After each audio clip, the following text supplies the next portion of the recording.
Você está ouvindo agora Linfcast, o podcast da Liga de Mercado Financeiro da UFRJ. Oi, gente, tudo bem? Hoje o nosso Linfcast vai ser com Pedro Salles, CEO da Investment. Tudo bem, Pedro? Tudo ótimo, boa noite. Boa noite. Boa noite, tudo bom? Então, Pedro, pode falar um pouco mais sobre você, se apresentar um pouco pra gente, e depois já engrenando, falando mais sobre a Legend um pouco. Tá ótimo. Gente, muito obrigado por estar aqui, é um prazer estar aqui representando a Legend, né? Vamos lá, quem é o Pedro, né? O Pedro é carioca, de nascença, também mais um carioca exportado para São Paulo. Acho que é um caminho inevitável para o mercado financeiro, a gente estava falando aqui um pouco antes sobre isso. Estudei em Santo Agostinho, aqui no Rio, depois fiz IBMEC, comecei num curso de economia, acabei mudando para administração, como grande parte das pessoas. Acho que isso acontece muito por causa da falta de maturidade. Eu entrei na faculdade ali com 17 anos, sempre gostei muito de exatas, mas a economia tinha muita cadeira de humanas, né? A parte de história e tal, e eu confesso que nunca fui um aficionado por história, acabei me tornando nos últimos, 5, 6 anos, porque acho interessantíssimo se aculturar cada dia mais. E aí fui para a ADM, que era algo que tinha um pouco mais de praticidade, um pouco mais de referência, de paralelos com o dia a dia. Me formei em ADM e fui trabalhar no mercado financeiro. Então, comecei trabalhando na Bozano Investimentos, o qual nosso ministro da Economia, Paulo Guedes, era um dos sócios.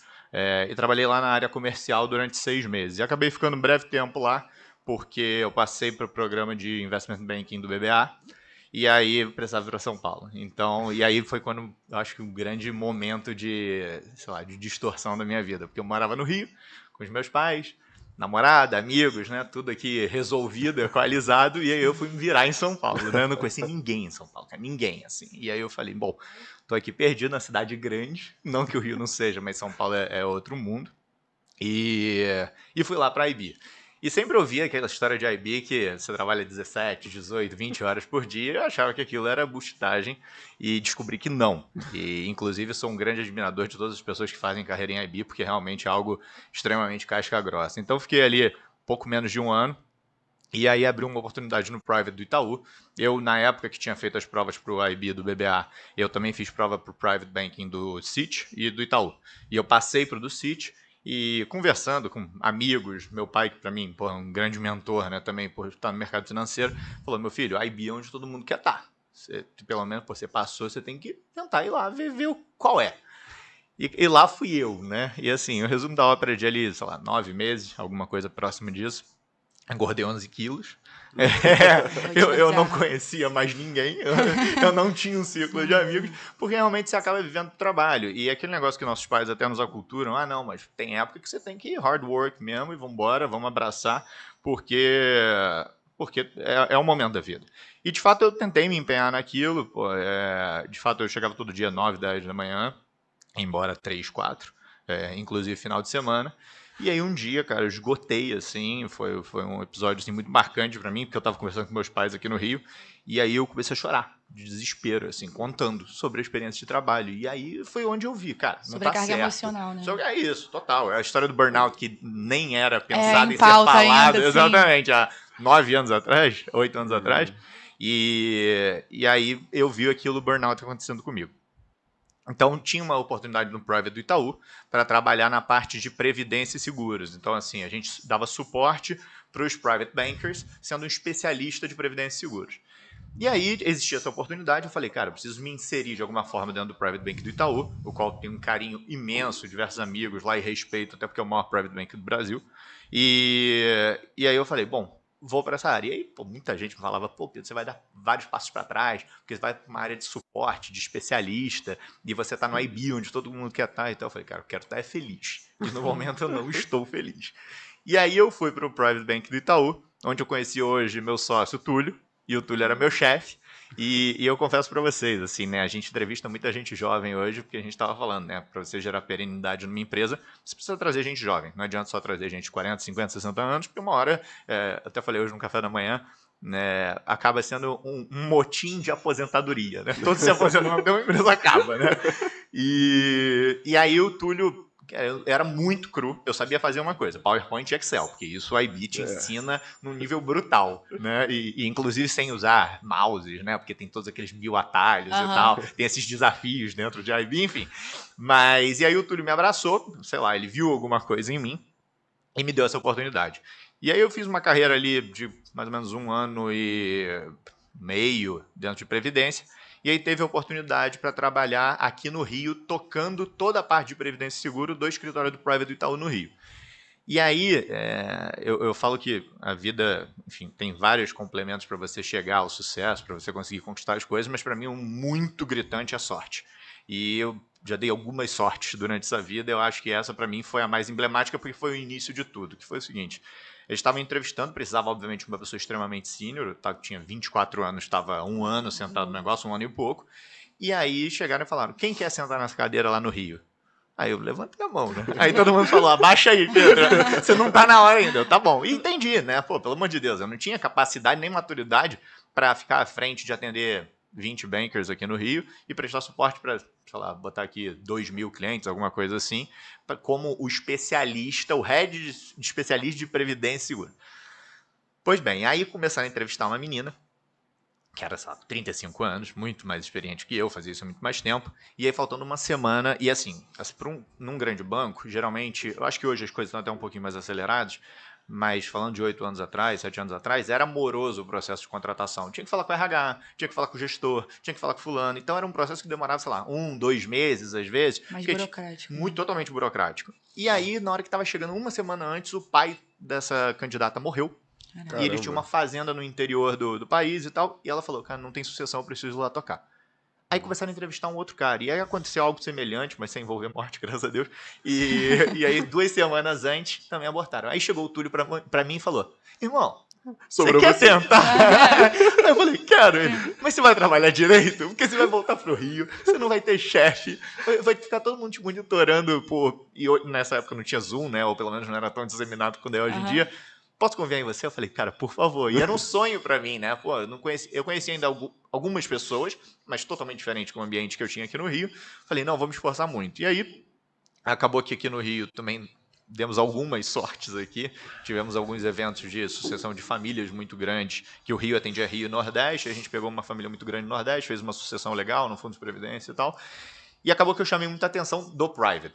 E aí, um grande amigo meu, e eu sou muito grato pelas pessoas que, enfim, me deram oportunidades na vida, então o Túlio é uma delas, o Roberto Teixeira, que hoje até é head da XP Seguros, outra pessoa que também era head direto do Túlio, mas o Eduardo Taboni, que hoje está até no Safra, ele era head de prospecção do Private do Itaú, e falou, bom, você quer vir trabalhar com prospecção? Eu sinto que você é uma pessoa desenvolta, eu sinto que você consegue convencer cliente, e aqui você vira multifacetado, né? Você não fica falando só sobre prévio e seguro, você fala sobre tudo, sobre o portfólio do cliente. Falei, tá bom. E aí cheguei pro Túlio com maior dor no coração, porque aquele negócio de, porra, você me abraçou e eu tô aqui te largando. Gratidão, né? E ele falou, cara, vai, porque tá abrindo uma oportunidade gigantesca para você. E aí comecei aqui no Rio com o Taboni, fiz, graças a Deus, um ano maravilhoso. Quando foi no início de 17, um pouco antes do deal do Itaú com a XP, eu fui chamado para ser sócio da XP e ser executivo do Private Banking, porque eles estavam reestruturando o Private da XP. E aí, pô, para mim, a grande segunda escola que eu tive na vida, assim, eu brinco que eu tive 2 escolas que eu sou extremamente grato, um Itaú, e muito grato também pelo aculturamento que me fez para montar a Legend, né? Que me trouxe para montar a Legend. O Itaú com processo, com governança, a importância de montar um corpo executivo forte, de realmente as pessoas serem estruturadas, a cozinha bem feita, né? Sim. O Itaú tem uma cozinha muito redonda, assim. E a XP era aquela empresa extremamente pulsante, que estou falando uma XP em 2017, que tinha 70 bi sob gestão, frente aos 800 e alguma coisa que tem hoje, né? Que foi muito rápido essa ascensão. E foi pré-Itaú. E aí foi muito engraçado que, pô, eu topei, porque, né, eu fiquei naquela discussão, pô, a hora para arriscar é agora, né, meu custo de oportunidade ainda é baixo, não tinha filho, etc e tal. Eu fico até meio incrédulo, porque a gente está falando de só 5 anos atrás. E a XP de 5 anos atrás era totalmente diferente do que é a XP hoje. Era um negócio que, mesmo eu sendo um garoto recém-entrado, eu tinha voz. Então, assim, eu olhei para a apresentação de PowerPoint do Private e falei, gente, tá horrível isso. E como eu era bom de PowerPoint por causa do Investment Banking, eu falei, posso fazer? Ele disse, ó, pode. E aí eu comecei a mexer em coisas que eram institucionais da empresa. Eu falei, calma aí, eu tenho 27 anos, eu não sou ninguém aqui, estou aqui há poucos dias, semanas, etc. E eu estou sendo ouvido. E isso deu um clique na minha cabeça que foi muito forte. E a XP sempre teve, e hoje eu tenho menos propriedade para falar porque não estou lá, mas sempre teve esse negócio de impulsionar o jovem, de o cara tá entregando, vambora. Guilherme sempre falava, pô, é melhor puxar o alazão do que empurrar o burro. Então, e é muito real, assim, é o que a gente vê hoje dentro da empresa. Para você ganhar escala também, você tem que deixar as pessoas mais soltas, né? Então, assim, tive uma experiência de 4, 3 anos ali na XP. Fato é que a XP acabou indo pro IPO, né, em 2019, e aí eu me senti virando funcionário de novo. E aí depois daquela mosquinha me mordeu lá atrás, eu tinha sido ouvido, eu falei, porra, eu não consigo. E aí eu falei, gente, se for para ser funcionário, eu não saí do Itaú. Eu queria ser ouvido e tal, e eu entendo e respeito, porque hoje, tendo tirado uma empresa do zero, aí estamos galgando cada passo aí um dia, eu entendo que não dá para deixar o controle tão descentralizado, ainda mais numa empresa que era listada lá fora, sob a SEC olhando tudo. Então, assim, precisava restringir o controle. Mas aí isso acabou gerando uma infelicidade, uma insatisfação dentro de mim. Fui conversar com o pessoal, e já o mercado de agentes autônomos, né, de assessorias hoje, que é a nomenclatura correta, já estava extremamente forte, hoje muito mais. Mas aí eu falei, bom, vou montar o meu. Cheguei para o Túlio, eu tinha tirado o Túlio também do Itaú e levado ele para a XP, ele estava estruturando toda a seguradora lá, a parte de previdência e tal. Falei, cara, vamos montar o nosso? A gente faz um negócio pequenininho, do nosso jeito, a gente vai family and friends, depois a gente vai captando de pouquinho em pouquinho, como todos fizeram.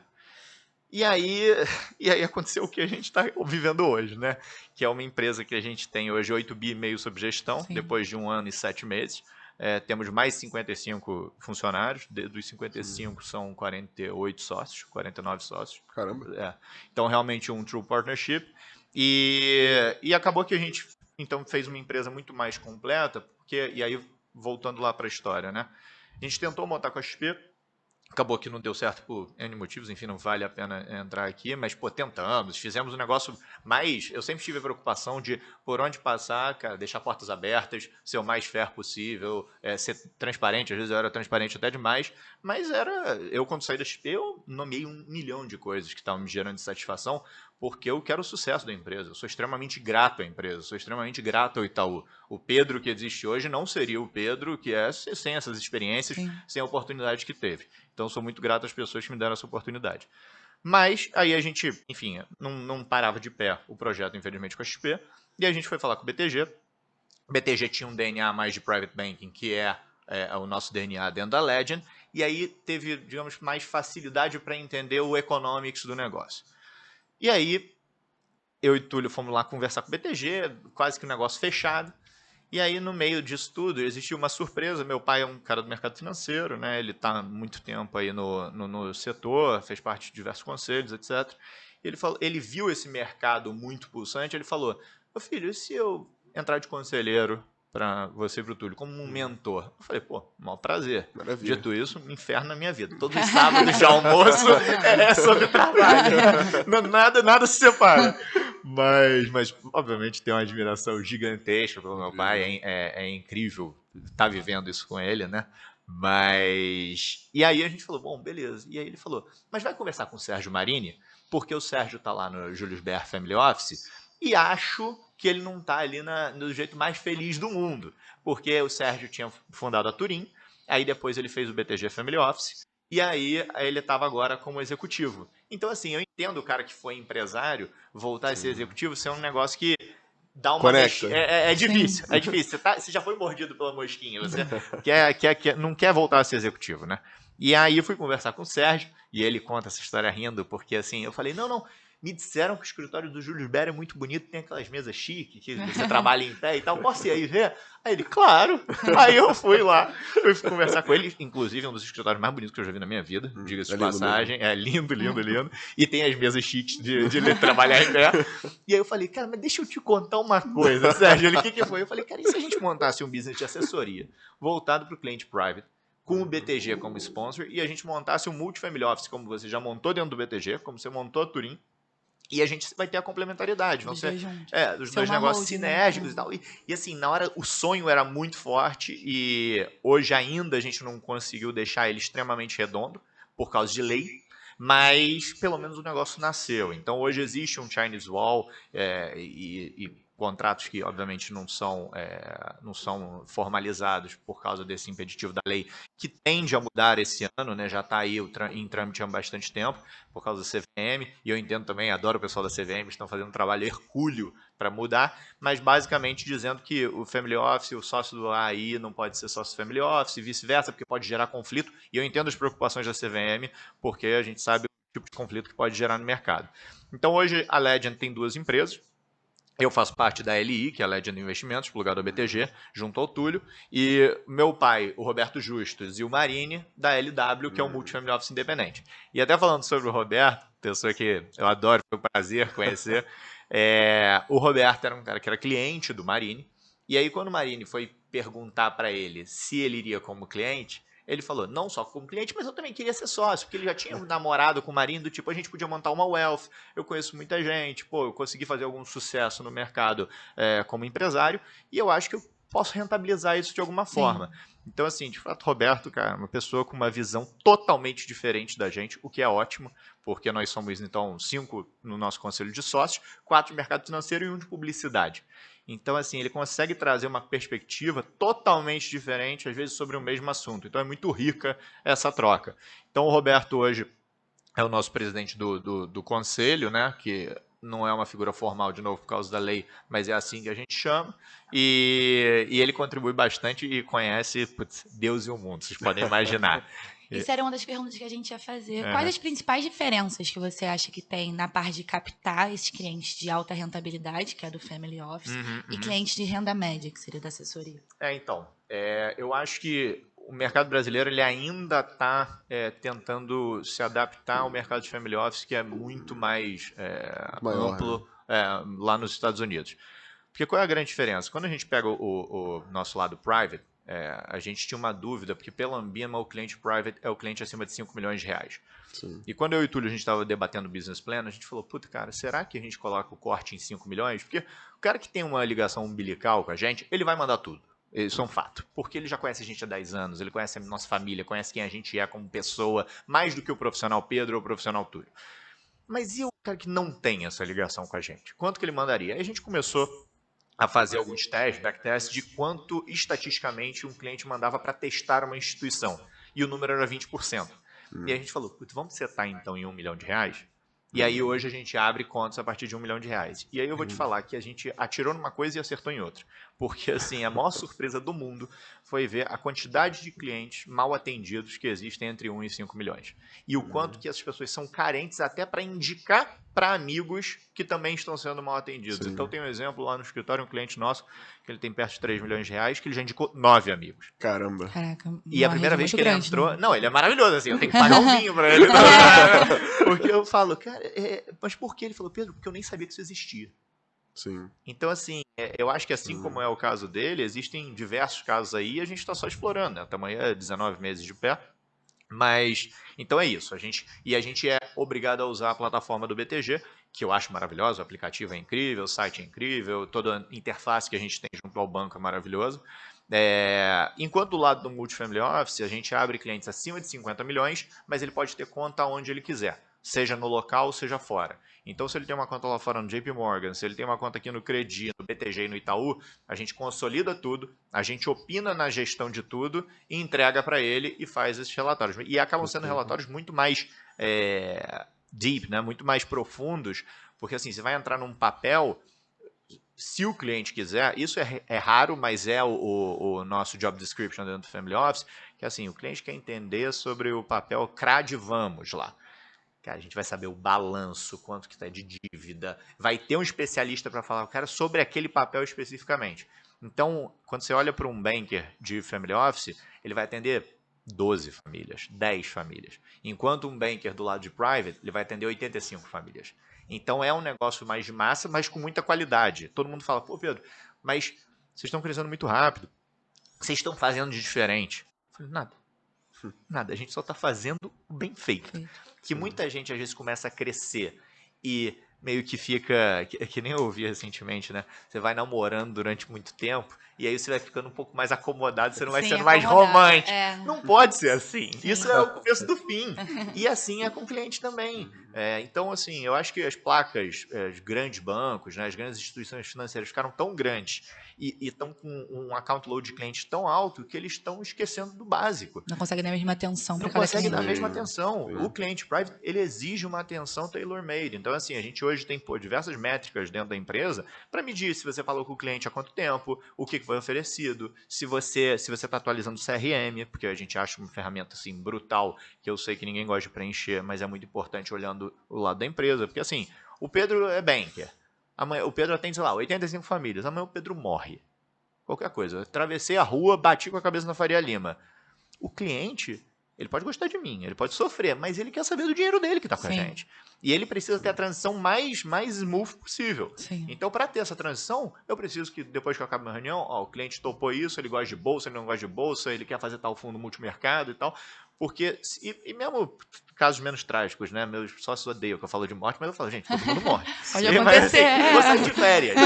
Eu quero que, se eu sair de férias, a pessoa que vai estar me ajudando, que vai ser meu substituto, converse com aquele cliente sabendo o que a gente via fazendo de trabalho. O perfil dele, né? O perfil dele. O Rodolfo Cepas, ele hoje é head da XP Miami e é um cara, um irmão que eu ganhei pra vida, assim, uma das pessoas mais especiais que eu conheci no mercado de trabalho. E o Rod me ensinou um negócio muito engraçado, que ele fala, cara, o cliente tem que se sentir, sabe quando você vai no médico e tem aquele envelope pardo, que tem aquele barbante e tal, aí ele abre aquilo e tal, aí ele puxa aquele envelopinho e fala, Antônio, aquela pinta nas costas que você tinha com 11 anos, aconteceu alguma coisa? Você se sente, você tem sensação de pertencimento, que o cara lembrou de você. Por mais que ele esteja lendo, ele fala, pô, tem a preocupação comigo. Então é muito isso que a gente tenta, porque eu falo, atendimento é um pilar central para o cliente. Porque performance é óbvio que é muito importante. Mas e agora? Esses últimos 6 meses aí? Tá todo mundo aí chorando pitanga nos cantos. Quem segura? Quem consegue falar com o cliente? E como é que você fala com o cliente se você tem 150 famílias nas grandes instituições para ligar? Você não vai ligar. E aí o cliente vai começar a buscar alternativas. Então, é um pouco isso. É o básico bem feito, gente. A gente ia, inclusive, perguntar, uma dessas coisas que a gente ia perguntar era sobre essa questão de conjuntura. Nesse cenário atual de alta de juros, como é que está sendo a alocação de portfólio? Como é que estão mudando as decisões de investimento? Legal. Então, momento difícil de mundo, né? A gente sai aí de uma... Sai não, né? Estamos tentando encerrar uma pandemia aí que nunca acaba. Aí a gente tem uma guerra no meio. E o Brasil, para não ajudar, tem uma eleição.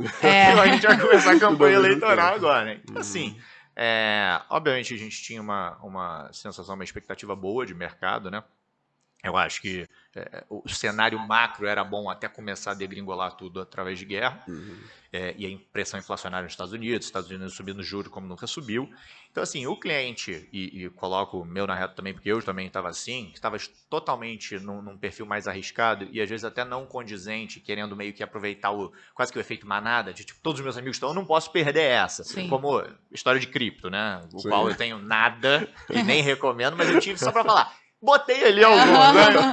Perdi, posso falar. É isso. Mas assim, eu acho que a maior preocupação, e a gente fala muito sobre isso, quando a gente aloca em alguma coisa, a gente aloca para estar com aquela pessoa por muito tempo. E é quando a gente entra para falar de gestor de fundo, né? Então você vai olhar o nosso short list de fundos, cara, SPX, Capitalo, Verde, Capstone. Então, assim... São o melhor que tem no Brasil. É isso. Atmos agora que abriu recentemente com o Bruno e tal. Então, são gestores que eles estão provados há 20 anos. Eles não aprovados por 2 anos.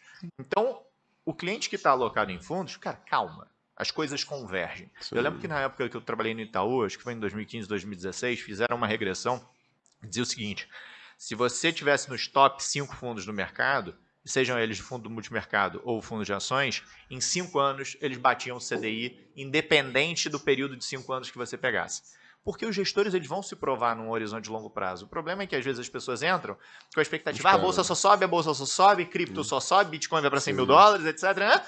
E aí vem o revés e todo mundo fala, mas você recomendou. Não. calma lá. Tem essa parte, É né? isso aí, calma lá. Então, assim, pro pessoal que já tava com o portfólio montado, eu acho que é hora de ter um pouco de calma. Então, a gente tem mantido bastante em caixa agora, olhando um pouco dessa alta de juros dos Estados Unidos, que eu acho que esse juro vai para 3,5 aí até o final do ano. Que é um Acha negócio... uma possível recessão, né? acho que eles estão tentando entender o que é uma inflação que a gente já tem aqui. A gente tem que explicar um pouquinho para eles como é que faz isso. E muitas gestoras de multimercado no Brasil encontraram oportunidades incríveis por entender Total, o que tá acontecendo lá fora aqui, total. Assim. Então, assim, eu brinco, né? O Roberto Campos, eu tive uma entrevista com ele há, sei lá, 3 Nós assistimos isso, foi incrível. Então, e o Roberto tinha que chegar e falar com o pessoal lá nos Estados Unidos e falar, gente, deixa eu explicar como é que funciona a inflação pra vocês. Exatamente. Porque o americano, ele não tá acostumado, é uma realidade. Então, assim, mas pro cliente novo, que ainda tá tentando entender, cara, a gente tem colocado, o CDI tá 13,25. Por que você vai tomar risco agora? Sabe, o quanto que um fundo multimercado vai ter que se alavancar para entregar, né, acima do CDI. Então, acho que é um momento de bastante cautela. Pô, falando rapidinho também sobre cripto, a gente nunca recomenda nos nossos portfólios, né? O cliente que insiste, a gente fala, cara, no máximo 1% da sua liquidez, então, que é a história. Só para dizer que você jogou bola com todo mundo. E por que seria, tipo, não ter esse aconselhamento? Acho que tá muito distante ainda de ser algo provado, né? Regulação é algo que incomoda muito a gente ainda. Então, eu entendo que a beleza é não ser regulada, mas, cara, quando você começa a falar de políticas monetárias, etc., como é que, se você faz uma migração toda de dinheiros do mundo para cripto, quão eficazes ficam essas políticas, né? Zero. Então, eu acho que eu acho que o blockchain é o futuro, ponto. Agora, se é o Bitcoin, se é a Ethereum, se é a Solana, se é name it, Dogecoin lá, né? E quanto vai ser o prazo desse futuro, né? Pra, tipo, então, eu chutaria 10 anos, 15 anos, eu acho que é isso. Nós veremos se nada, se uma fatalidade acontecer. Vai ser diferente. Sim. Tem um alto grau de certeza envolvido. A gente viu Terra Luna esses últimos meses aí, derreteu, que era uma stablecoin que todo mundo gostava. Não, a própria Celsius e a Binance, duas corretoras extremamente renomadas, fecharam para saque. Sim. Por que isso? Você não tem controle. Sim. Então é complexo, cara, é complexo. De novo, eu coloquei ali, tô ali sofrendo, era pouco dinheiro, que era só pra dizer, não, entendi como é que funciona uma wallet e tal, só pra ter papo com o cliente, sabe? Porque também não dá pra ficar distante de algo que existe uma massa de dinheiro entrando. Você mencionou a parte de entrar em contato com o cliente pra manter ali com você nesse período mais difícil. Você também toca a parte de ESG lá na Legend. Pode falar um pouco como é que é isso? Porque a gente tem ouvido que tem mudado um pouco, tanto para os países quanto para os investidores. Sim. Como é que tem mudado essa coisa lá dentro? Então, eu acho que o ESG, eu acho que o Pedro de hoje, sei lá, uns 3 anos atrás, 4 anos atrás, deu um clique na cabeça dele de se preocupar mais com isso. Então, hoje, quando eu olho na Legend como um todo, quando eu falo do meu lado ali com o Túlio, né, da Legend Investimentos, a gente tem 60% de mulheres. Cara, eu acho isso incrível, incrível. E é uma bandeira que eu levanto lá. Sempre que a gente vai entrevistar alguém, eu falo, pode entrevistar homem, mas vai ter que entrevistar uma mulher para equalizar as coisas. E não é de brincadeira. E eu sei o quanto que minhas sócias me agradecem por ter um ambiente predominantemente feminino. E quando você olha o estudo da McKinsey, as mulheres performam muito melhor no ambiente mais feminino do que nos ambientes hostis que a gente sabe que acontecia no mercado financeiro. Então esse foi o primeiro gancho que me puxou. E aí eu comecei a ver que diversas iniciativas de ESG, seja que a gente tem com a biofílica para fazer reflorestamento, cara, são extremamente baratas, cara. E assim, dá algum trabalho, dá para operacionalizar. Mas, cara, olha o bem que você está fazendo. O planeta é só esse, tá? Tem gente querendo ir para Marte, mas não sei não. Então, assim, vamos tentar cuidar do nosso por aqui, que eu acho que é mais interessante. E aí a gente tem essa iniciativa com a biofílica e, pô, um negócio que aí eu nem tento entrar muito fundo, porque é um negócio que relativamente me emociona, que é a história que a gente deu agora 100 bolsas para Soul Code, que é o cara que toca, é um cara ex-Ernest Young, salvo engano, e ele falou, cara, eu preciso, como é que muda uma sociedade, né? Uma sociedade tão pobre, aqui, tão sem cultura como é o Brasil? É através da educação, e educação de base. Então, assim, a gente tem hoje 100 bolsas que a gente está dando de programação, que a gente financiou, porque, e aí a gente começa a ouvir os depoimentos, cara, é um negócio, assim, incrível, porque as pessoas falando, Pedro, eu vivia com R$1.000 que meu pai sustentava a casa com minha mãe e meu irmão para pagar tudo no mês e tal, e aí eu fiz um curso de programação e agora depois de 18 meses eu tô ganhando R$5.000 e tô trabalhando de casa. e meu sonho é trabalhar lá para fora, porque hoje em dia também, programador, home office, etc e tal. E aí, cara, você fala, cara, você tá mudando a vida demais de uma pessoa. E não é só o direto, né? É o indireto, porque aquela pessoa se acultura, ela fica mais inteligente, ela lida com pessoas mais capacitadas, e ela começa a permear aquilo na comunidade dela, no ciclo social. Então, assim, cara, é muito bonito. O cliente que me falou, mas Pedro, por que fazer o ISD, né? Um cliente falou com isso pra mim há 2 semanas atrás. Eu falei, porque é o mínimo, né? Ele falou, porra, mas é real. É assim, cara, a gente tem que se preocupar. Olha a discrepância que existe social hoje que só aumenta. Cara, você tem que tentar ajudar a base. Pô, pelo amor de Deus, senão a gente vai beirar uma guerra civil em algum momento, né? Porque não dá pra ficar do jeito que tá. Então a gente tem muito essa preocupação de fazer essa inclusão, de tratar bem todo mundo, de ajudar as pessoas necessitadas para realmente mudar a vida. Então, eu fico muito feliz e é um negócio que deixa meu coração um pouco mais quente toda noite, assim, poder ajudar. Ótimo, faz bem saber disso. Sobre a sua trajetória, pra gente perguntar sobre São Paulo. Nós que somos estudantes de finanças, a gente sabe que lá tem muito mais oportunidades pra gente. E o quanto você acha que no início da carreira você ter ido pra lá te abriu portas, tanto na questão de networking, quanto na questão de vagas de oportunidade? Então, infelizmente, o Rio se colocou onde está hoje, né? É inacreditável. O Rio já foi o Rio, né, gente? Assim, era o polo financeiro, a bolsa né? Ficava aqui. Todo mundo queria estar no Rio, assim, estar no Rio era um privilégio, porque a beleza que Rio de Janeiro tem, eu brinco, gente, eu tive o privilégio de conhecer bastante lugar no mundo. Não existe lugar mais bonito que o Rio. Não existe, ninguém vai me convencer disso. E não é, não, a praia de São Bart é mais bonita, a montanha de Maiorca, eu concordo. Mas do conjunto, num raio de, sei lá, 5 quilômetros, você tem São Conrado, 10 quilômetros, São Conrado, Barra, Ipanema, Leblon, Copacabana, Lagoa, Urca e Baía de Guanabara. Cara, vocês estão de brincadeira. Não existe isso. Assim, você vai pra Serra do Rio, é uma delícia também. Onde você tem isso? Esse conjunto de coisas e tal. A praia é um negócio maravilhoso, extremamente democrático. O bilionário senta do lado do cara que tá devendo 1 bilhão e tá todo mundo feliz, aproveitando o mesmo espaço e tal. Então, assim, o Rio é incrível. Mas a gente teve aí uma gestão do Estado pífia, terrível. E não é do último ano, é dos últimos 20 anos. E aí a tradução é agora, as pessoas abandonando o Rio, a criminalidade aumentando. Então, assim, diversas dificuldades que a gente encontra aqui, que de fato é difícil estimular o jovem para estar aqui. Então, beleza, você tem alguns escritórios de advocacia, você tem lado de energia, você tem petróleo, você tem servidor público, você tem assets olhando o mercado financeiro, porque a asset de fato é mais independente. Mas mesmo as assets que sempre se deram o privilégio de estar onde quisessem, também estão com o seu escritório em São Paulo, porque entendem que o networking é lá, que para estar conversando com o mercado financeiro tem que estar nesse ambiente. Então, assim, ter ido para São Paulo me fez conhecer muita gente legal, me fez conhecer muita gente focada em trabalho. Eu acho que existe, sim, uma diferença de clima, de como é tratado o trabalho no Rio, como é tratado o trabalho em São Paulo. E, falo isso porque eu sei quão diferente é o Pedro produzindo em São Paulo e no Rio. Cara, eu olho pro mar, não tem como, gente. Você quer refletir um pouco, você não tem mar em São Paulo. A Faria Lima é bonita? É bonita. Eu acho que a Faria Lima é razoavelmente bonita. Mas não tem mar. O pessoal tenta fazer umas arenas de beach tennis e tal, mas não é a mesma coisa, né? Então, assim, eu acho que São Paulo acaba sendo quase que mandatório pro jovem do mercado. Porque você tem uma experiência diferente de trabalho. Você rende, não vou dizer o dobro, mas você rende 40% a mais. Que já é uma diferença a longo prazo. É juro sobre juro, né? Então, 40% sendo uma base maior e abre uma boca de jacaré gigantesca. Dito isso, eu, como bom carioca, tenho esperança que um dia o Rio se resolva. Mas esperança, né?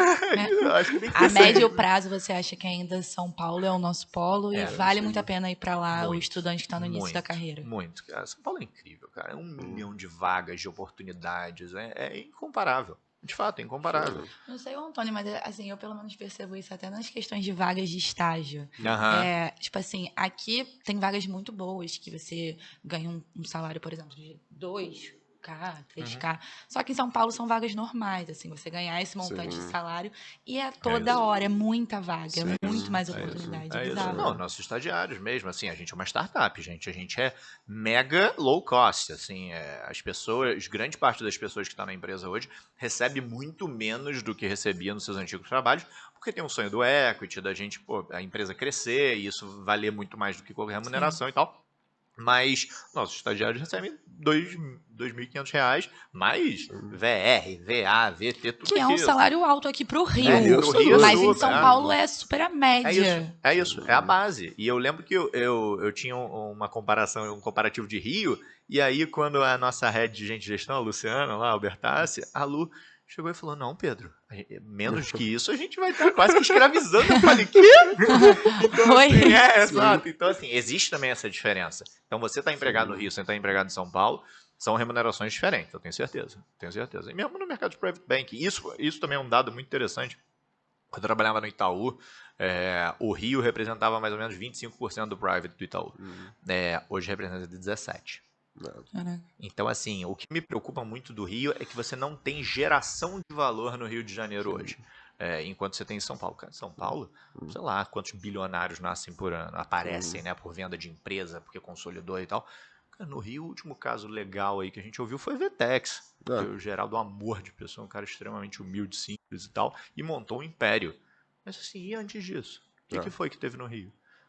Então, assim, é duro a história do Rio. E a gente percebe até pela sua história, como você vai falando, quanto o networking foi importante na sua trajetória. Total. Você acredita que teve também a parte daqui da IBMEC, que também é um polo de estudo muito boa, mas em São Paulo isso foi mais em peso para você? Como Totalmente. Assim, eu estudei no Santo Agostinho no início da vida, que é um colégio bem democrático. Não sei hoje, de fato não acompanho, mas assim, na época estava longe de ser o quanto custa uma escola americana, escola suíça, British, etc. Então, Avenue, qualquer coisa. Então, assim, lá em São Paulo, inclusive, as escolas são caríssimas, né? Tem escolas que custam R$15 mil por mês. Então, assim, dá para ir pra estratosfera. Mas hoje, eu tenho um filho hoje, quero ter mais alguns, né? Mas eu penso muito em botar meu filho, hoje ele estuda na Eleva, que eu acho um ótimo colégio aqui no Rio, mas de estar num ambiente que ele realmente vá prosperar junto com o ambiente de amigos dele, porque sou um privilegiado por ter os mesmos 10 amigos que eu carrego desde a época de Santo Agostinho, que eu amo do fundo do coração, por mais que eu não aguente mais eles todo dia. E eu sei que isso é muito raro. E isso foi muito legal porque a gente acabou tendo experiências muito heterogêneas. Um tinha uma vida melhor, outro tinha uma vida pior. E isso acabou trazendo uma complementariedade de experiências diferentes para aculturar todos nós. Então, assim, eu acho que a gente tem um grupo muito bacana. Mas hoje eu priorizaria, sendo bem franco, um colégio que realmente meu filho pudesse estar perto de pessoas com quem ele deveria estar lá na frente, que realmente prosperaram, se dedicaram, que também é meio difícil, porque às vezes você vê muita gente que vai para esses colégios muito caros e depois não faz nada da vida, né? Então, assim, IBMEC mesmo, assim, eu tenho poucos amigos que eu carreguei do IBMEC, mas os poucos que eu carreguei são incríveis. Os outros tem alguns que estão morando no Rio, que não estão fazendo nada, que ficam na praia o dia inteiro e tal. São opções. Eu brinco que São Paulo não te dá essa opção. São Paulo você é forçado. Você não vai ligar pro seu amigo em São Paulo e fulano vai falar, tô na praia. Não tem praia. Você vai falar, tô no clube. O clube não é tão legal. Então, no máximo tá em depressão em casa. Pode ser. Mas ele quer trabalhar, porque o papo entre os amigos é o trabalho. Então, assim, eu entendo que tem perfis, tem gente. É uma cultura muito maior. É uma cultura. É muito Nova York e Miami, assim, né? Em outras proporções, né? Mas assim, Nova York é aquela intensidade brutal, que é São Paulo, é o tempo todo. Você sai pra almoçar em São Paulo, você fala sobre trabalho. Você sai pra almoçar no Rio, você fala sobre futebol, mulher, filme, não sei o quê. Tudo menos trabalho. Porque o cara fala, pô, tô almoçando, você vai falar de trabalho? Você fala totalmente ao contrário. Cara, vamos aproveitar, ser eficiente, vamos fazer o networking pra almoçar com fulano, jantar com ciclano e tal. Então, São Paulo, de fato, é uma cidade que não para. Então, eu acho que as pessoas têm mais chance de serem bem-sucedidas estando num ambiente propício a trabalho. Sem dúvida. Que, de novo, infelizmente, hoje no Rio, cada vez mais distante. Sim. Um dos destaques de São Paulo até foi o motivo de eu ter ido fazer um curso lá e conhecer o João, que conheceu você, a gente estava comentando antes, que tem essa cultura muito mais work hard, play hard aqui no Rio, de você tem espaços incríveis para você trabalhar, que vão te pedir uma dedicação, até o IB que você mencionou. Aqui no Rio, o IB acho praticamente impossível, não tem nenhum banco de investimento que faça isso. E, ao mesmo tempo, você tem lugares incríveis que você pode se dedicar para poder estar com seus amigos depois, festas, até o lance do beach tennis aí, que o pessoal faz na hora do almoço, às vezes. E não tem certo e errado, né, cara? Assim, é o que eu falo. Cada um é feliz do seu jeito, cara. O Pedro já foi feliz trabalhando menos. Hoje eu vivo pra Legend e sou extremamente feliz. Assim, é uma coisa. É incomparável. Incomparável. Eu nunca fui tão feliz na minha vida. E assim, os meus sócios me zoam, né? Eu durmo bastante cedo. mas eu acordo muito cedo. Então, assim, 4 e pouco e tal. Caramba. Mas eu vou dormir às 10. Então, assim, as coisas se comunicam. Eu durmo 6 horas, 7 horas, tá bom. E aí, o nosso sócio que brinca, pô, é complicado, porque tem sócio que dorme tarde, aí tá mandando mensagem no grupo até meia-noite, e o Pedro acorda com as galinhas. Aí, pô, o celular nunca para. Então, assim, mas cada um tem que achar seu jeito, cara. Seu Não ponto de tem- equilíbrio seu também, ponto de né? equilíbrio. Cada um tem um Equilíbrio. nível de dinheiro que quer ter na vida, cada um tem um nível de equilíbrio de vida que quer ter. Tem gente que quer ter filho, tem gente que não quer ter filho, tá tudo certo. Não cometendo crime, cada um tem direito de ser feliz do jeito que quiser. Então, dito isso, cara, eu zero arrependimento de ir para São Paulo. A gente estava falando antes, pô, São Paulo, eu me encontrei em São Paulo, sou super feliz, estou morando lá desde o final de 2020, né, oficialmente. Antes disso, ficava fazendo ponte aérea a vida inteira, seja pelo Itaú, seja pela XP. Curiosidade, estava falando isso hoje no café da manhã. Tem aquele wallet do iPhone, né? E aí tem lá, View Expired Passes. Eu tinha 430 expirados. Eu falei, bom, desde quando será que isso está pegando? 2017. Em 5 anos, eu voei 440 vezes. Mas, pô, você mencionou do começo da sua carreira, falou várias vezes do seu pai. Fala mais um pouco sobre ele, essa sociedade com o Guedes. Pô, eu tive um pai muito duro, mas um ótimo pai. Então, de fato, não tenho o que reclamar, né? Sempre foi a melhor pessoa do mundo comigo, mas sempre foi cobrou sempre muito na parte de estudos, né? Pai é um cara que fez 3 faculdades, 2 mestrados, não fez um doutorado, porque minha mãe não deixou, porque senão ia expulsar ele de casa. E eu sempre fui a pessoa que estudou para passar. Porque eu queria aproveitar o resto, eu queria sair com meus amigos pra jogar Tinha um bola. choque aí. É isso, eu queria jogar PlayStation o dia inteiro. Eu não queria estudar. Então eu era aquela pessoa que estudava 4 da manhã pra prova das 7, e aí passava na média. E ele ficava louco com isso. E aí, assim, não tinha o nível de informação que a gente tinha hoje. Então, pra eles, o que era certo é o que dava certo pra eles, ou se ele não deu efetivamente certo, o que o amigo dele que deu certo, ele vai ter que implementar no filho. Então eu tive uma criação muito rígida, assim, baseada em estudo e tal. Dito isso, tentava me esquivar de todos os lados possíveis. Mas sempre foi muito legal, porque meu pai, desde que eu era pequeno, ele sempre teve a preocupação de me colocar em algumas reuniões, por mais que eu não entendesse nada, cara. Então, assim, eu, sei lá, com 15 anos, ele me colocava em reuniões que, putz, eu vou te falar, nem se lembro quem eram, mas possivelmente era uma reunião importante. E eu ficava sentado no canto da sala e eu devo ter absorvido, sei lá, 5% daquilo, 10% no meu subconsciente. Mas são as pequenas coisas, são os soft skills, é como se portar, como falar, não levantar a voz, não falar palavrão e tal, que você vai assimilando e na hora você talvez nem tenha a maturidade para perceber isso, mas com o tempo você vai vendo. Vai se acostumando também com a postura que a pessoa Sim, coloca uma opinião. Quando você se tipo... coloca, se você não interrompe, se você interrompe a pessoa. Então, assim, diversas coisas que eu sou muito grato a ele. E aí, enfim, ele teve ali a carreira dele, primeiro no Banco Bozano Simonsen, aí o Banco Bozano vendeu ali para o Santander em 2000, né, a operação. Aí ele ficou como vice-presidente da Companhia Bozano, que é um single family office do Júlio Bozano, e em 2006, ele assumiu como presidente e está com o Dr. Júlio até hoje. Então, assim, ele tem hoje diversos business, e um deles que também fez o lado dele tá muito motivado com a Legend hoje. Então, assim, meu pai é um cara que ama o Rio de Janeiro. Ele anda todo dia na lagoa, na praia, ele gosta disso. E hoje ele tá passando 3 dias na semana em São Paulo. Porque o que encantou ele? Lá atrás, quando ele juntou a Trapezos com a BR, com a Mercato, e fez a Bozano Investimentos junto com o Paulo, ele teve a primeira vez a experiência de empreender na vida dele. E foi muito legal, tanto que a Bozano Investimentos virou a Crescer agora, e se não é o maior, é um dos 3 grande, maiores fundos de private equity no país lá. Pô, com o Daniel, Fernando, Pri, Jaime, pessoal, um amor de pessoa e gente muito séria. E ele gostou muito daquilo porque era um partnership, as pessoas eram ouvidas, não era aquela história de... E sem demérito algum, né? Porque, enfim, a gente é super grato a tudo que a vida aí nos proporcionou, mas o Dr. Júlio é um ownership, né? Meu pai era funcionário direto dele, era executivo. E no partnership você dividia com um monte de gente, que é a história que a gente tem hoje na Legend. Então hoje a gente tem alguns comitês, tem o nosso conselho de sócios, que somos nós 5, o comitê executivo, que é o dia a dia da empresa, que somos nós 4, tirando o Roberto Justo. E a gente tem hoje um General Partners que são com 19 sócios, que são, digamos, sócios mais seniors dentro da empresa. O último General Partners que a gente teve demorou 5 horas e meia. Porque é incrível, porque todo mundo quer falar e as pessoas têm experiências que, cara, agregam uma brutalidade. E é isso que a gente tenta fomentar dentro da empresa e é isso que ele viu na Bozano Investimentos. E aí, ele, junto com o Paulo, ele teve uma experiência muito legal. O Paulo quis ir para o governo, né, agora no mandato do Bolsonaro. E aí meu pai falou, pô, chegou a hora de passar o bastão para fazer o verdadeiro partnership, porque o partnership funciona quando os mais velhos começam a sair e passam o bastão para os mais novos. E aí passaram ali pro management de hoje, que tá, meu pai até fala, muito melhor do que na época dele do Paulo, porque a galera é muito boa mesmo. E o Paulo é um grande amigo, assim, uma pessoa que eu tenho um respeito, uma admiração gigantesca. Tá aí nesse grande desafio no meio público, né? Cada um fez as opções que quer na vida, né?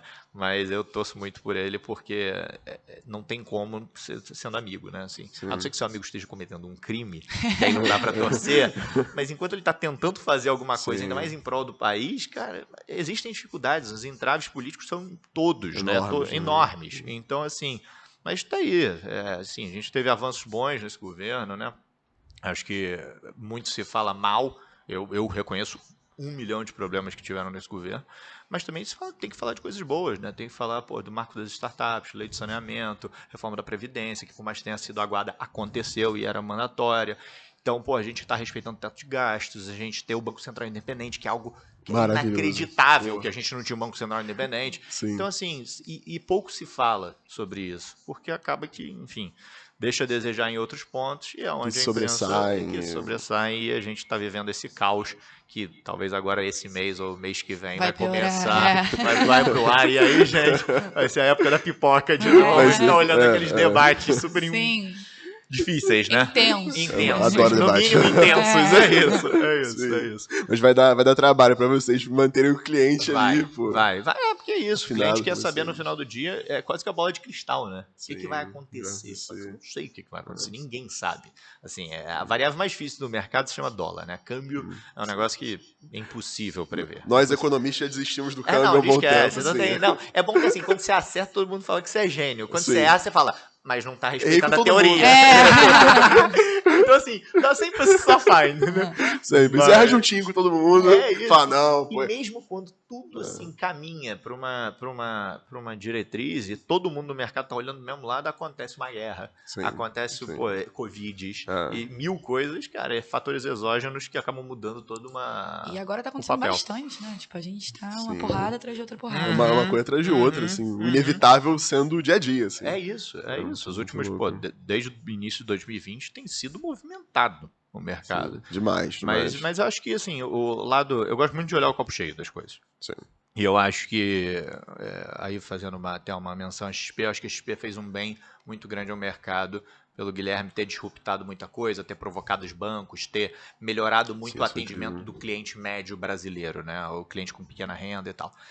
Mas agora é a hora de ver de muita gente que tinha feito aí talvez crueldades, para dizer no mínimo, com os clientes, que agora que a maré vai baixar, a gente brinca, agora que a maré baixa a gente vê quem tá pelado, né? E a gente, cara, a gente tá bonitinho, a gente se atém ao nosso propósito, a gente faz as coisas direito, a gente sabe que a receita é pequena, mas tudo bem, a gente sempre soube que a receita é pequena, a receita de private banking é pequena, você ganha na escala, com o tempo, ganhando confiança dos clientes e tal.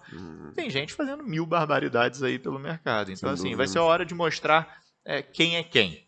Então acho que esse é o lado bom e aí vai poder mostrar aí que, enfim, tem diversos players aí fazendo certo e infelizmente muito mais fazendo errado. Mas momentos turbulentos virão. Sem dúvida. Como é que foi ter visto todas essas coisas acontecerem? Porque o mercado, tanto de AIs quanto de private banking, mudou muito nos últimos anos. Como é que foi ter estado à vanguarda disso, como sócio da XP, depois com a sua própria instituição? Como é que... Então, cara, tem uma leitura que é a seguinte.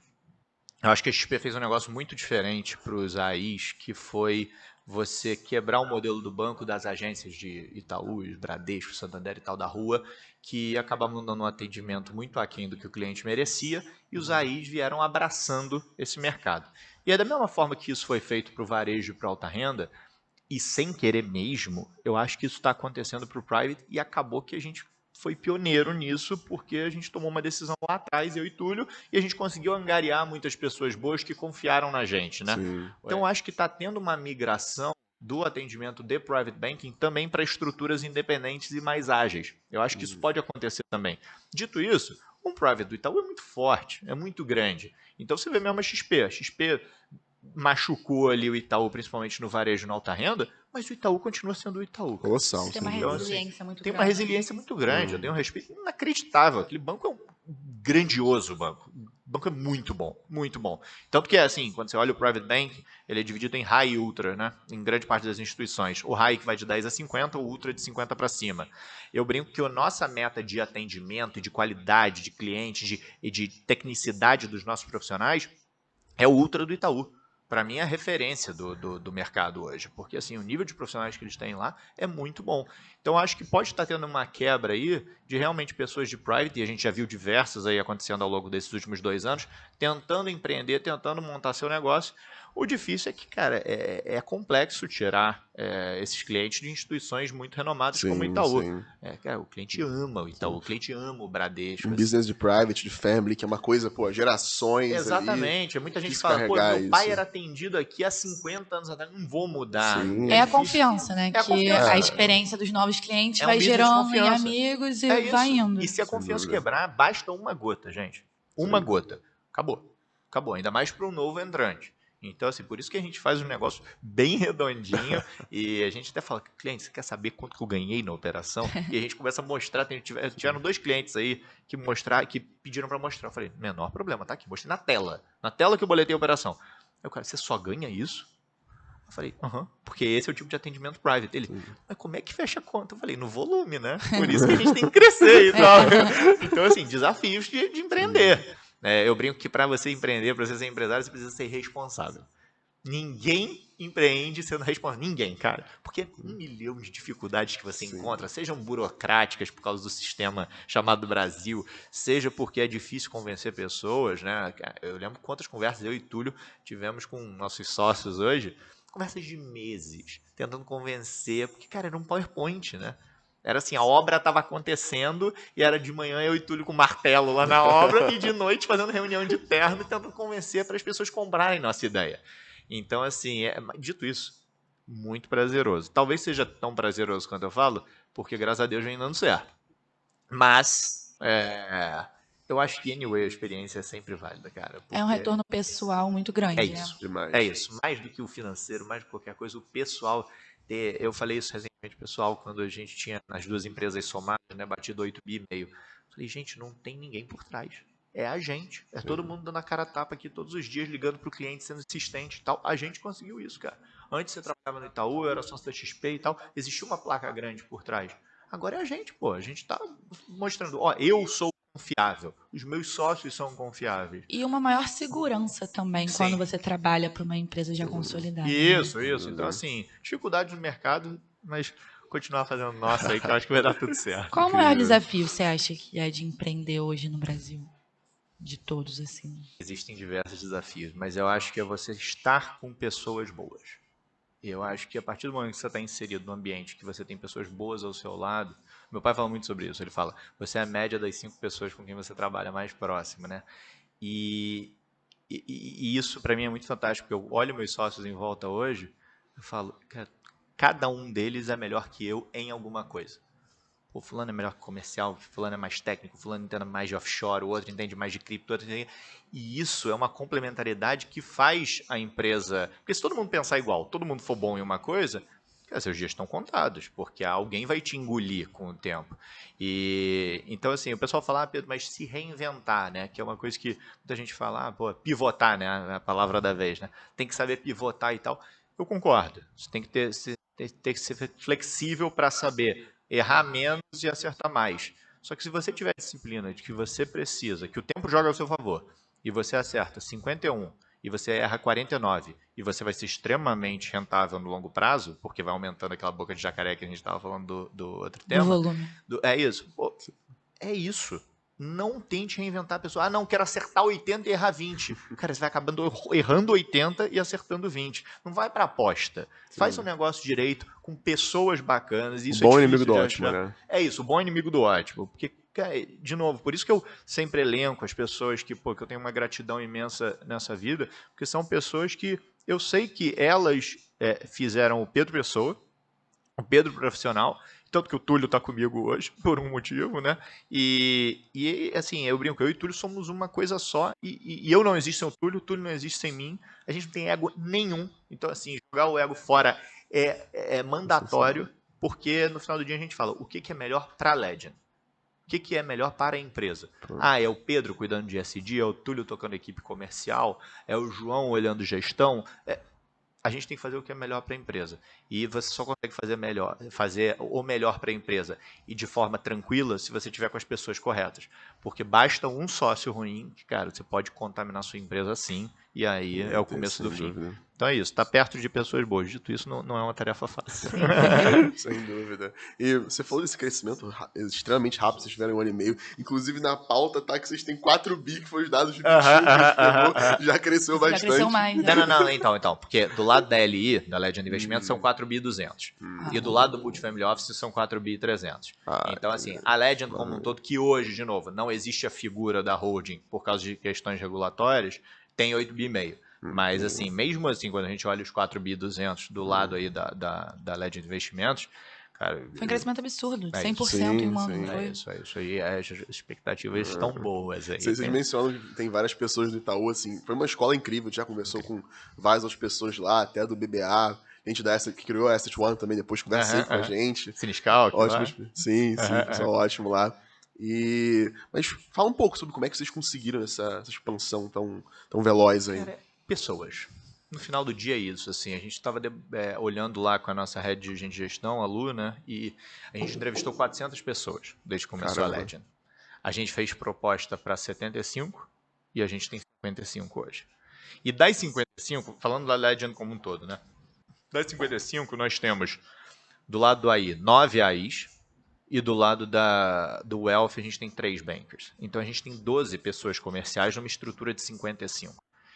Então, e por que isso acontece? Porque a gente é muito chato mesmo para fazer proposta, porque no final do dia a gente não quer que a pessoa seja um hamster na rodinha, a gente quer que a pessoa contribua intelectualmente para a empresa. Eu não estou trazendo um banker porque ele tem 1, 2, 3 bi de carteira, eu estou trazendo porque, ele teve uma experiência de vida tal, ele passou por experiência internacional, ele conhece bem sobre isso, são experiências complementares. O nosso conselho mesmo de sócios, somos nós 5, somos extremamente complementares. O Roberto é de um jeito, o Sérgio Heraldo, meu pai, é de outro, Marina é de outro, Túlio é de outro, eu sou de outro. E a gente tem uma máxima que a gente só acaba o conselho, que no início demorava muito mais, porque era difícil a gente se entender, mas hoje leva bem menos, que é se tiver unanimidade em relação a um ponto de discussão. Senão a gente não levanta. E a gente consegue convencer um outro, e isso é muito legal, porque a cultura muito, porque traz visões diferentes e tal. Então, acho que no final do dia é um jogo de pessoas. Abre um pouco a mente também. Abre muito a mente, assim. Eu tenho um grande amigo, que inclusive é músico, que é o Rubel, né? E ele estudou comigo desde a época de Santo Agostinho. E eu e o Rubel, sei lá, até 4 anos atrás, a gente se entendia muito pouco. Eu era um Pedro mais orgulhoso, um Pedro que ouvia menos e tal, 4, 5 anos. E desde então, quando eu comecei a ser um pouco mais flexível, e comecei a pensar um pouco mais, falar, cara, eu não tenho razão sobre tudo, e eu comecei a ouvir mais, e o Rubel, que tinha visões, algumas bem distintas das minhas, eu comecei a ouvir e falei, cara, tem um ponto nisso daí. E hoje a gente é, tipo, muito amigo e muito mais próximo do que sempre foi, porque você começa a ouvir o outro. Então, ouvir o outro, ter essa humildade para ouvir o outro, mas também ter a coragem de falar e não sentir intimidade, expor sua opinião, cara, é o mix perfeito. E é isso que a gente trabalha ali diariamente. Incrível. Vocês têm a gente encontrou algumas produções de vocês, incluindo aquele podcast que você gravou com o Roberto Campos. Vocês têm essa Legend Epic Topics, que vocês falam sobre vários assuntos lá. Fala um pouco dessa parte de vocês de extensão, digamos assim. Então, essa parte de mídias sociais é um negócio que a gente fica bem delicado. Porque eu não gosto de aparecer muito. LinkedIn. Não parece. Mas não gosto. Sou uma pessoa mais reservada mesmo. Porque eu acho que o cliente pede esse lado low profile, porque são clientes maiores, são clientes que buscam a discrição e tal, e eu acho que a gente vive num mundo que muita gente está querendo aparecer muito o tempo todo, né? Então, em tudo, então muito show off e pouca entrega. Então, no setor de M&A tem muito essa parte também, sim, na parte de M&A. Sim, total. Então a gente busca, e foi uma educação de casa que eu tive mesmo. Obviamente existiu um Pedro com seus 18, seus 23 anos, que aprontava, idade, gente, acontece. Mas hoje, cara, totalmente diferente. sou super tranquilo, ando pra cima e pra baixo de São Paulo, meus sócios ficam morrendo de medo, falam, cara, você vai ser morto, tem que ter carro blindado, tem que ter segurança. Eu falo, gente, ninguém sabe quem é ninguém aqui. Eu olho pra baixo, pego uma reta e vou parar no restaurante, tá tudo certo. Essa liberdade é muito boa, e eu acho que a pessoa que abdica de ser low profile para ser high profile, se abdica de uma liberdade que pra mim é a coisa que tem, assim, mais valorosa na vida de alguém. Você poder andar, fazer suas coisas e ninguém saber quem você é, pra mim isso não tem preço, cara. É uma opinião muito diferente da geral, né, nos dias de hoje, que cada vez está crescendo mais essa questão das pessoas ganhando dinheiro com a internet e tal, e aí procuram aparecer mais porque tá rentabilizando eu acho mais. que são setores também, eu acho que tem gente que vai ganhar ganha dinheiro, com isso, ganha com isso e tal, influencers, então, né, a gente tem, sei lá, mais de 500 mil influencers no Brasil, um número assim, e essas pessoas estão ganhando dinheiro grande, mas pro nosso business, que a gente cuida de dinheiro, que é descrição de cliente, que, não pode vazar informação, etc e tal, prefiro você ficar mais quietinho. Outra postura. Exatamente. É, o Pedro de dúvida. 23 anos não teria vida no mercado financeiro hoje. Não daria muito certo. Não daria. Só uma última coisa sobre a Legend, e essa parceria com o Roberto Justus aí, que você trouxe várias vezes. Então, como é que é trabalhar com essa figura que tantas pessoas do Brasil têm? Cara, o Roberto, cara, ele é uma pessoa muito engraçada, assim, porque existe o Roberto da TV e existe o Roberto no íntimo, né? O Roberto é uma pessoa muito família, cara. Muito, assim, é inacreditável. Ele valoriza a família dele acima de tudo, acima de qualquer reunião, acima de qualquer negócio. Eu acho que ele tá certíssimo em relação a isso. Ele é uma pessoa de opiniões muito forte. Difícil convencer o Roberto. Dito isso, sim, a gente cada vez vem ganhando mais respeito dele, principalmente os mais jovens, porque, ele viveu o dobro de vida que eu já vivi, né? Sim. Então, existe uma diferença. Mas eu com ele particularmente, a gente teve uma ligação desde o início, a gente se dá muito bem. Então, assim, a gente se encontra direto, a gente fala como amigo mesmo. E ele, do jeito que ele aparece na TV, e aprendiz, né? E você foi demitido e tal, tudo aquilo faz parte de uma caracterização, né, de um personagem. De fato, o Roberto é difícil. Ele tem opiniões muito fortes. Mas se você fala com ele sobre alguma coisa que talvez ele não tenha tanta propriedade, às vezes um tema muito específico de mercado financeiro, ele reconhece, ele tem a humildade de dizer, cara, não entendo, mas vocês são os experts disso. Que é muito o retrato da Legend. Ele aparece na Legend a cada 45 dias, mais ou menos, para fazer o nosso conselho de sócios, ou quando ele vai levar algum potencial cliente e tal, mas o dia a dia da empresa é tocado por nós 4. E o Roberto, assim, ele não opina no dia a dia. Porque ele fala, cara, vocês vivem isso há muito mais tempo que eu. Eu sou um novo entrante nesse mercado. Agora tem coisas que ele contribui uma barbaridade, como a história da publicidade lá e tal. Ele mesmo trouxe esses insights. Ele falou, cara, eu como cliente, eu não gostaria que vocês ficassem aparecendo o tempo todo, falando, não sei o que. Né? A gente tem hoje um Instagram muito institucional. O LinkedIn, eu acabo sendo forçado por nossa assessoria de imprensa. Fala, Pedro, você tem que falar algumas coisas aí de vez em quando. E aí eu acabo falando lá.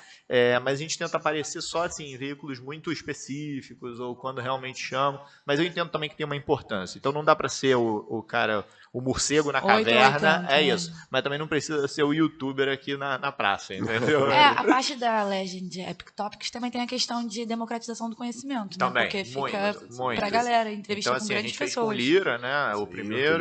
Aí fizemos com o Roberto Campos, agora eu vou fazer com a Dani, que inclusive foi nomeada agora presidente da Caixa. A Dani foi minha primeira chefe lá na Bozano Investimentos. A Dani é um amor de pessoa, adoro ela. E realmente uma ótima professora que eu tive, minha primeira professora na vida. E tem que fazer com ela porque é isso, eu acho que ela também já estava tocando o Brasil para elas, todo esse lado de inclusão feminina no mercado de trabalho. E acho que ela vai capitanear um negócio muito forte através de uma das instituições mais antigas aí, por mais que seja um banco público, né? No mercado financeiro, presidente ser uma mulher. E com a bagagem que ela tem, porque ela é esperta demais, acho que vai ser super bacana. E aí já te adianto que esse daí é o próximo. A gente tá tentando achar agora uma agenda. Que tá meio difícil. A agenda tá difícil agora da Dani. Esperamos ansiosamente para esse episódio. E a gente queria te pedir alguns conselhos para os estudantes de economia e de administração que estão entrando no mercado agora. Até como um CEO, né? Tipo, qual você acha que é o diferencial para esses jovens? Tipo, algum curso, além da postura também? Cursos são muito importantes, de fato. Assim, eu vejo que a gente contratou agora recentemente um estagiário, tem uns 4 meses. E ele saber programar foi algo brutal. Assim, mudou muito o nosso entendimento sobre estagiário, que geralmente acabava fazendo só aquele trabalho chato e acompanhando os outros para tentar aprender por osmose. Mas ser interessado, acho que tem mais valor do que qualquer coisa, né? Eu acho que cursos são importantes, porque você conhece gente interessante. Sim, na parte de programar você acha assim, para o mercado financeiro, é mais importante ter, primeiramente, um VBA, ou Python, ou R? Qual você acha que é o que se destaca? O que eu ouço do meu CTO é que Python é relativamente importante, mas a gente usa bastante coisa lá no escritório numa negócio chamado .NET, eu acho. .NET. Isso. Eu não conheço nada, tá, gente? Sou um leigo nisso. Confio muito no meu CTO, que é um amor de pessoa. Claro. Mas, então é isso, a pessoa ser interessada. Eu acho que cursos e certificações são importantes, até para você se introduzir no mercado de trabalho. Então, assim, dito isso, eu sou uma pessoa, o Túlio é a pessoa que quando a gente vai entrevistar o estagiário, ele olha as certificações. Eu sou o cara que olha a energia da pessoa. Então eu vejo se a pessoa é do bem, se não é do bem, eu olho no olho. E a gente se complementa. Sim. E a gente sempre, o ok precisa de nós dois. Se um não está satisfeito, não acontece. Então, eu acho que é um mix. A pessoa está bem intencionada, querer aprender, correr atrás de certificação, como lá o João, quando você estava fazendo esse curso. É legal ouvir do estagiário falar, pô, eu queria fazer isso daqui, ou de um analista, whatever, queria fazer isso daqui, mas, pô, tá meio caro. Será que a Legend ajuda? A gente ajuda hoje. Fazer CFP, fazer CFA, fazer CPA 20. A pessoa faz e a gente reembolsa depois. Tem que passar, né? Não dá pra gente ficar pagando pai também, né? É isso. Mas eu acho que é isso. Mas ser interessado é muito mais importante. Muito mais importante. E ter disposição. Sem dúvida, é ótimo. A gente viu que você mencionou algumas vezes o Revolta de Atlas, da Ayn Rand, o livro. Fala um pouco, o que mixa pra você com esse livro? Cara, eu acho que é muito o lado da inovação e se comunica muito com a história das organizações exponenciais que o Guilherme, lá na época da XP, até me deu para ler, logo depois que ele tinha acabado, que eu acho que o mundo precisa muito desse empreendedor sonhador para inovar no mundo. Porque senão, e aí foi até um tópico que eu estava falando mais cedo, e precisa ser um mundo muito mais colaborativo do que a gente vem fazendo.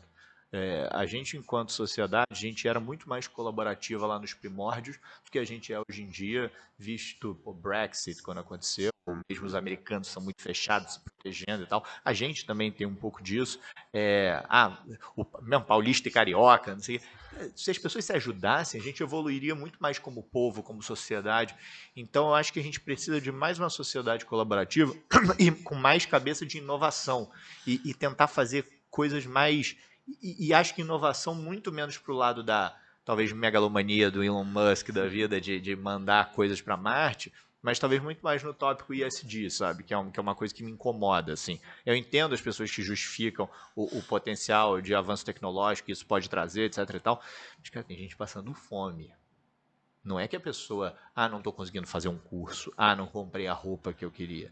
As pessoas estão passando fome. As pessoas estão morrendo de fome. Ninguém vai me convencer que é mais interessante fazer um rolezinho na estratosfera. Desculpa. Então, assim, eu acho que o livro, ele envelheceu bem e mal, porque eu acho que a inovação é muito importante, mas eu acho que o tema da vez é o ESG, eu acho que cada vez vem mais em voga isso. Espero que em velocidade máxima, cara. Esperamos que sim, com certeza. Se você pudesse indicar um livro, assim, você já falou bastante sobre isso, algum outro que você... Caraca, difícil essa, hein? É difícil. Um livro. Eu gosto muito de filme, cara. Então diga pra gente. Eu tenho filmes muito bons, filmes extremamente ligados ao mercado financeiro. Ligado ao mercado financeiro, pra mim, o Wizard of Lies lá, com o De Niro falando sobre o Madoff, né? O golpe do Madoff. É incrível. Totalmente, a atuação dele é perfeita. O case é muito recente. Então, assim, você eventualmente vai conhecer pessoas que viveram aquilo, que tomaram o calote. Então, é algo muito mais vívido. Mas, então assim, eu acho que o Wizard of Lies é muito bom, o The Big Short é muito bom também, muito bom. Eu acho que são 2 filmes favoritos meus de mercado financeiro, mas, cara, se eu for listar aqui milhões de filmes, eu vejo de tudo mesmo. Eu estava discutindo com meus amigos esses dias, eu tenho talvez alguma certeza que eu tenha visto mais filmes que todos os meus amigos. Porque tinha uma época que meus pais chegavam de casa e eles iam no cinema toda semana, 2 vezes por semana. E eles me obrigavam a ir. Programa da família, vamos. Não, mas era sem eles. Porque eles depois quase que perguntavam, era prova depois, o que você achou? Mas qual parte foi mais legal? Mas você entendeu a mensagem que eu trago? Então eu fui criado nesse ambiente de cinéfilo. Assim, e eu acho incrível, porque eu amo cinema. Acho que, de fato, a cultura muito a pessoa. Acho que as produções cada vez melhoram. E eu vejo de tudo, tá? Eu vejo o filme do Patrulha Canina com meu filho, que acho super divertido. E vejo nem sei qual o último que eu vi. Vi Stranger Things também, ótimo. Maravilhoso. Mas vi o Meu Pai, nossa, com o Anthony Hopkins, super pesado. Então, assim, melhor filme da minha vida se chama Incêndios, é um filme extremamente não conhecido, filme gringo. Mas, assim, livro, cara, eu te falo que eu não sou a melhor pessoa de livros. Eu fui uma pessoa que eu li alguns, mas poucos, mas essa vida de podcasts me aculturou muito, principalmente na pandemia. Minha namorada é de São Paulo. E aí, na época que os aeroportos fecharam, eu ficava fazendo carro pra lá e pra cá. Cara, eu ficava ouvindo todos os podcasts possíveis, assim. E aí, pô, com gestores de mercado, com pessoas do meio público, com empreendedores. E a cultura que você ganha ouvindo isso é muito fácil de ouvir, Muito né? fácil, porque você pode estar Muito. fazendo outra coisa e tá ouvindo aquilo. É isso. Pode ser o second screen, né? Você Sim. deixa ali só ouvindo. Exatamente, Quando você faz Vai alguma fazendo as coisas em coisa. casa ou dirigindo, você vai ouvindo. Perfeito. Foi parte do que motivou a gente. Todo mundo aqui na pandemia ouviu um podcast ou 20 e adotou isso. E você nem precisa ver. É isso aí mesmo. Assim, eu volto e meia ouço alguns no trabalho e tal. O próprio BTG tem uma ferramenta, tem uma plataforma de capacitação para assessores, para funcionários da empresa, que, pô, incríveis. Eu vi o último agora de finança comportamental com uma professora acho que da GV, lá de São Paulo. Incrível, cara. Behavior Finance é um negócio mega já entendido lá nos Estados Unidos e muito pouco falado aqui. Então, que foi inclusive o tema do meu TCC na época da faculdade. Ótimo. Pós-subprime, como que as pessoas iam reagir depois da crise de 2008. Foi legal. Eu teria feito de outro jeito hoje, porque eu não tinha o embasamento que eu tenho hoje. Mas, então é isso. Acho que é um pouco do mix de tudo. Existe um aplicativo, inclusive, chamado Blinkist, que é super legal. Blinkist. São livros em 15 minutos. Então, você baixa esse aplicativo. Acho que tem uma semana de free trial, alguma coisa assim, e depois custa, sei lá, R$150 por ano.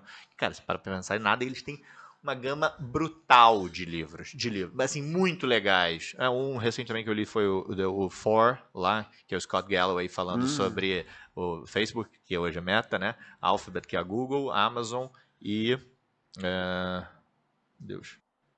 mais alguma, que eu me esqueci. Amazon?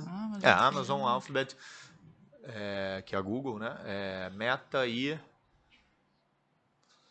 Apple. Só isso. Somente isso. O menor deles. E aí falando como que essas empresas dominam o mundo, né? E quanto que você não vive sem ela. Cara, é bem legal esse livro. Tem no Blinkist, mas eu não recomendo ouvi-lo em 15 minutos ou lê-lo em tão pouco tempo. Vale ler o livro todo, porque os insights Scott Galloway, ele leciona lá no NYU, né? E um amigo meu até teve aula com ele e disse que é incrível. Legal. Assim, cara bem Anotei a dica. Algumas dicas. Mas conselho não, porque conselho da guru. Pedro, a gente queria muito te agradecer pela conversa. Foi maravilhosa, foi muito legal. Fala mais uma coisa. Demais, agradeço demais por ter aceitado o convite desde lá de São Paulo. Foi muito tempo conversando com o Pedro, depois com a Luciana. Obrigado demais por ter vindo de São Paulo até aqui. Imagina, gente, maior prazer. É um prazer estar no Rio. Adoro a cidade. Vamos lutar por ela. Sem dúvida. Boa noite pra vocês. Boa noite, gente. Valeu.